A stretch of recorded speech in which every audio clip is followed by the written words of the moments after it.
اللهم صل على محمد وآل محمد وعجل فرج آل محمد۔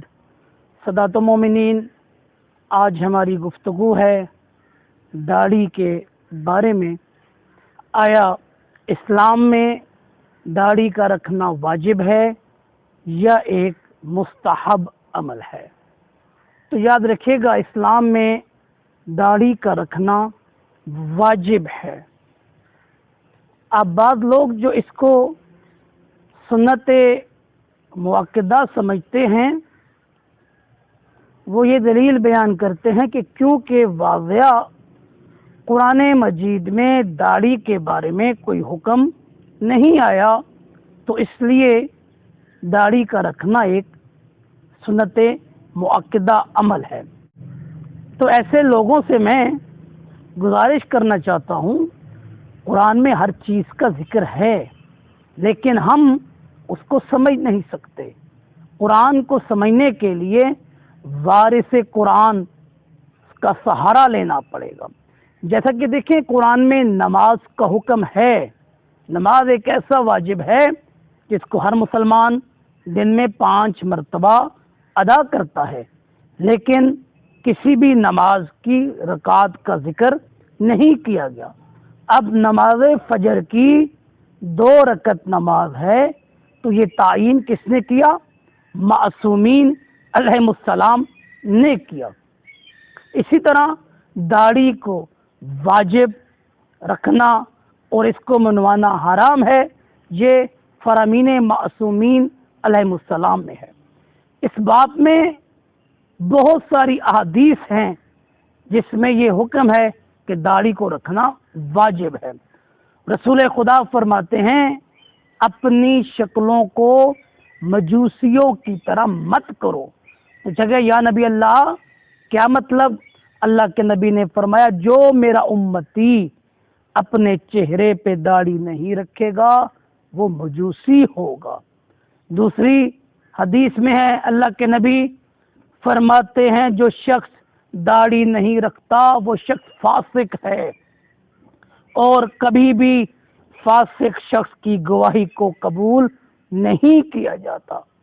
امام زین العابدین علیہ السلام فرماتے ہیں، جو شخص داڑھی کو نہیں رکھتا اس شخص پہ اللہ کی لعنت ہے، اس شخص پہ اللہ کا غضب ہے۔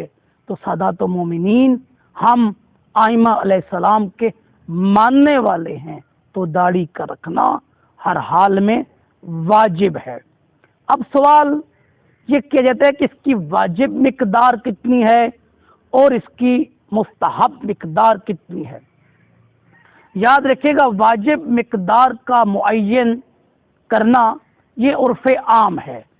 اگر ہم اپنے کسی دوست بھائی سے ملیں تو دوسرا شخص یہ کہے، ہمارے چہرے پہ رکھی ہوئی داڑھی کو دیکھ کر کہے کہ میرے بھائی نے داڑھی رکھی ہے، یعنی چہرے پہ اتنی داڑھی ہونی چاہیے کہ 20-30 قدموں کے فاصلے سے انسان کے چہرے پہ وہ داڑھی نظر آ جائے، تو یہ واجب مقدار ہے۔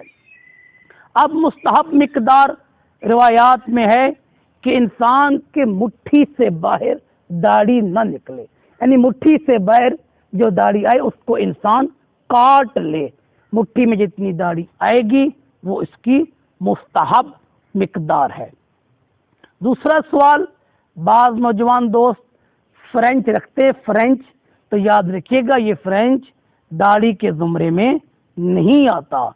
اگر کوئی فرینچ رکھ کے یہ سمجھتا ہے کہ میں نے داڑھی رکھی ہے تو یہ فرینچ، کیونکہ داڑھی کے لیے ضروری ہے چہرے پہ بال ہونے چاہیے، تو یہ داڑھی کے زمرے میں نہیں آتا۔ اگلا سوال کہ خط کروا سکتے ہیں؟ جی، آپ اپنے نیچے والی جگہ سے خط کروا سکتے ہیں، اوپر والی جو جگہ ہے یہاں سے بھی آپ خط کروا سکتے ہیں، اور نیچے والی جگہ سے بھی آپ خط کروا سکتے ہیں۔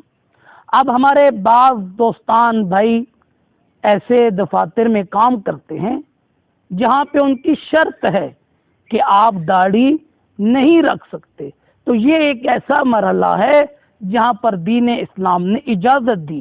اگر آپ اس کے علاوہ کوئی اور کام نہیں کر سکتے اور آپ کا کام چھوڑنے کی وجہ سے آپ اور آپ کے بچے بھوکے ہوں گے، تو اس مقام پر دین اسلام نے آپ کو اجازت دی ہے، آپ داڑھی کو منڈوا سکتے ہیں، لیکن یہ اتنی دیر ہے جب تک آپ کو دوسرا کام نہیں ملتا۔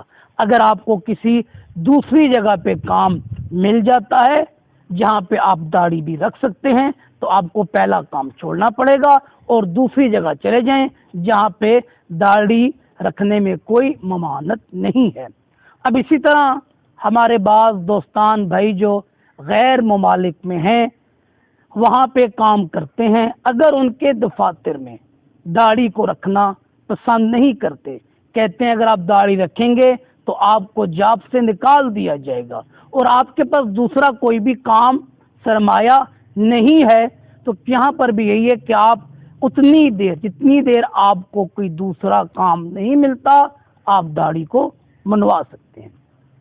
اب ایک اور مسئلہ، اگر کوئی مومن بھائی جس کی دکان حمام کی ہے، تو یاد رکھیں وہ داڑھی کو نہیں کاٹ سکتا۔